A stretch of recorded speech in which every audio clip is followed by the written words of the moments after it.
What's the key to a long and successful career in wrestling? One word: versatility. Being gainfully employed is more than just having a great physique or being a good in-ring worker or being a good promo guy. The more you can do for the overall betterment of the business, the more worth you'll have to promoters. And one of the best examples of that is the man known as Raven. Before creating the gimmick that would become his legacy, Scott Levy worked around the country under various names: Scotty the Body in Florida and the Pacific Northwest, Scott Anthony in the Global Wrestling Federation, Scotty Flamingo in WCW, and Johnny Polo in the WWF. In that time period, he was a wrestler, a manager, a commentator. He also did some behind-the-scenes work in production and booking. It was this versatility and experience in so many different aspects of the business that helped him become one of the greatest minds of his generation.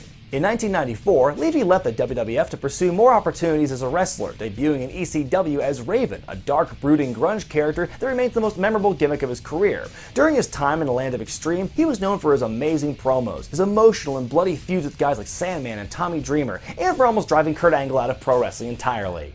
Whew, dodged a bullet there. In the summer of 1997, Raven came back to WCW and formed The Flock, which is similar in many ways to The Nest in ECW. He would go on to leave the company over creative differences and return to ECW to help Tommy Dreamer beat the departing Dudley Boys for the Tag Team Championships, turning the blood rivals into reluctant partners. 1 year after his return to ECW, he left the company once again and came back to the WWF for the first time since 1994. But things didn't exactly start off on a great note. This is what Michael Hayes told me, that Vince, when Vince heard about it, he goes, "Who the fuck hired Johnny Polo?" Now, when I first heard that Raven was going to the WWF, I was ecstatic. Here's a guy with a gimmick that really resonated with the disaffected youth that watched wrestling, who could paint beautiful pictures and masterpieces with his words on the microphone. If given the right opportunities with that company behind him, Raven could truly thrive. But if he thought he wasn't being treated well in WCW, he was about to find out the real definition of mistreatment. Here now is a look at Raven in the WWF. At SummerSlam 2000, former ECW champion Taz lost a match to color commentator Jerry Lawler after some help from Jim Ross and a candy jar. 1 month later at Unforgiven in Philadelphia, the two had a rematch of the strap variety. Things were looking to be in Lawler's favor yet again, until Raven appeared from the crowd and dropped Lawler with a DDT to allow Taz to get the win.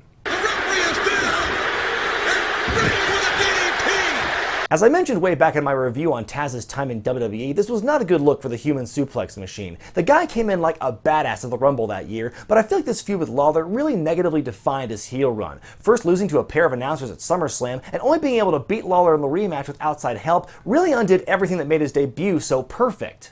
That being said, Raven's arrival was still a big deal. Seeing wrestlers jump from one fed to the other in the midst of the Monday Night War was always exciting, and it was also very well received in ECW's backyard of Philadelphia. No doubt about it, Cole. Raven helped me out was a huge deal. It was meat-normous, Cole. Taz, what are you doing here? No doubt, Cole, because me and Raven, we're one and the same. We're both ECW originals. That's why he helped me beat that punk Jerry Lawler. That's why we became a tag team in the WWF. Okay, I get the ECW connection, but it's not like you guys were ever a team there. In fact, I don't think you two ever interacted in the original ECW. Doesn't matter, Cole. As far as WWF was concerned, everybody in ECW was best friends. That's why they put us up as a tag team. Red Hook!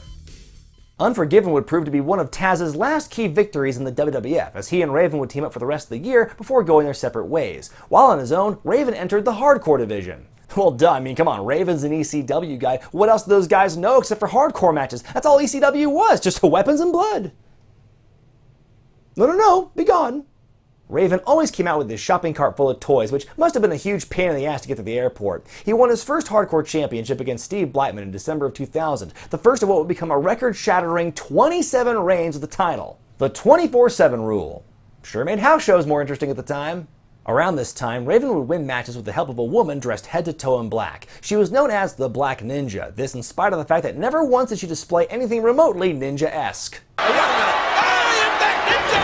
Well, that's about the flimsiest depiction of a ninja you'll ever find. Do you see what she's wearing? Where'd you learn ninjutsu? H&M? What ninja goes running around in platform shoes or goes around wielding the 2x4? Do you want to know what a black ninja looks like? This is a black ninja. By comparison, this one, she's not much of a ninja at all. On an episode of Sunday Night Heat in March of 2001, Raven defeated Crash, but it was the Hollies who got the last word, as Crash's cousin Molly unmasked the ninja to reveal Tori. I know who that is. That looks like it's Tori. Well, that's a pretty neat reveal. I mean, at one time in the Portland territory, Scotty the Body was actually managed by Tori, so it all comes full circle here. What's that? Oh, she was never seen on TV again? No explanation was given as to why she was helping him out?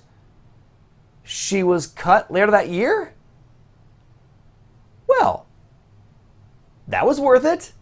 1 week later, Raven would become the hardcore champ for the 11th time, only to lose it at WrestleMania 17 in a triple threat match against The Big Show and Kane, a hellacious battle best known for their destruction of walls and windows, yet by sheer luck, not the pay-per-view feed. So I wanted to swerve, and I swerved, and there was like a fence that I thought I'd bounce off of, but instead the cart just went, eh. They told me I was like a quarter-inch away from cutting power to the entire show. After WrestleMania, Raven spent the next couple of months floating around the mid-card doing nothing of note until the Invasion kicked into high gear with the insertion of ECW into the storyline. At that point, he went from an aimless mid-carder to an aimless mid-carder who is now in the background of a massive stable. Quite the upgrade. This is when I felt really bad for Raven here. He spent all this time in ECW and WCW as this dark, mysterious, nihilistic force, this cult leader of sorts. Now he was just one more body in a sea of people known as the Alliance. He was totally lost in the shuffle. But I guess being involved in the Alliance was probably the best thing for him at the time. The Invasion was the top storyline of the company, the angle around which all other angles orbited. It wouldn't have made any sense for him to be on his own or to try and lead his own group of guys, because there would have been no room for him to develop then either. Raven did some noteworthy things in the group. He spent the bulk of the year teaming up with fellow ECW alum Justin Credible. Although it wasn't much better of a fit than his partnership with Taz, at least they had faced off at the ring before.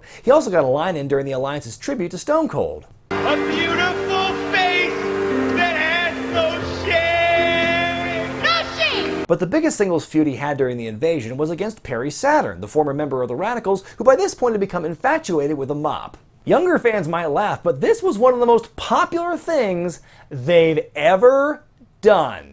Terry Runnels, Saturn's on-camera girlfriend, was incensed that Saturn chose a mop over her, so she conspired with Raven to kidnap and destroy Moppy. But sometimes, live TV can be a bitch. You know, I've had enough of you, Moppy. I'm gonna tape your mouth. No! Don't take my last son!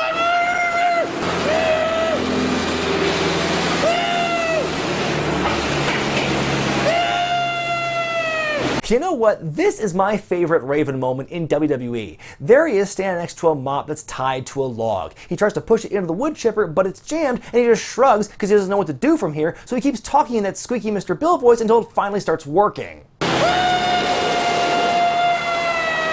That shrug really epitomizes Raven's run in WWE. He's doing his damnedest to make something work, but try as he might, something keeps getting screwed up. The shrug is an unscripted knee-jerk reaction, but he keeps going, which makes the whole thing kinda hilarious. Once the Invasion wrapped up at Survivor Series 2001, Raven was left wandering once again. He beat Maven for another hardcore title reign just before the brand split, only to lose it to Bubba Ray Dudley right after Raw became its own show. He spent time doing commentary on Sunday Night Heat, then returned to wrestle on Raw, only to lose a Loser Leaves Raw match with Tommy Dreamer. Raven spent the rest of 2002 banished to Heat, which, given his history with the company, seems kind of fitting. He vowed to make the Sunday show his own personal playground, though it was hard to take him seriously when you consider who else hung out in the show around that time. Well, Raven goes one-on-one with Spike Dudley.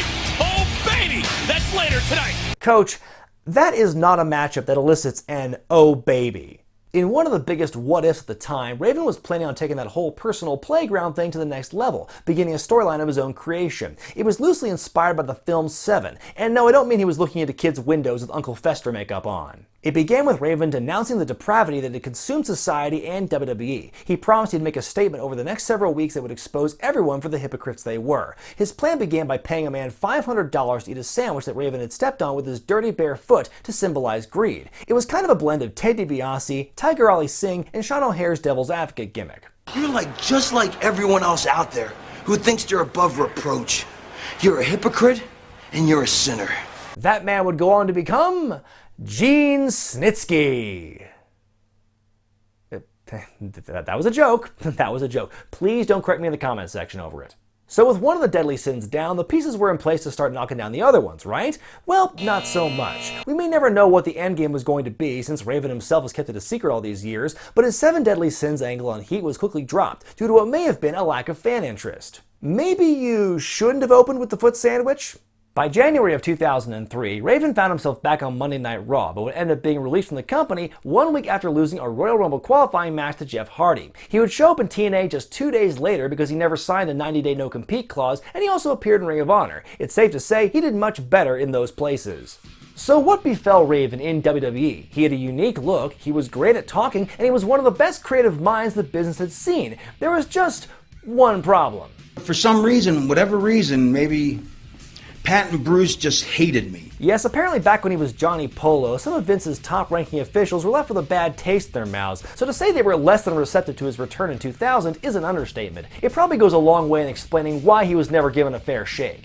It's kind of amazing that Raven was brought back to the company at all, really. Between his overall poor attitude backstage, the heat with Bruce Pritchard and Pat Patterson, and him taking a young Shane McMahon out drinking back in the early 90s, most men wouldn't be able to set foot back in the company. But once he sued them in 2010 over the independent contractor label, that was the official end of any chance of Raven being allowed back into the good graces of... Okay, does he have pictures of Vince with a donkey or what?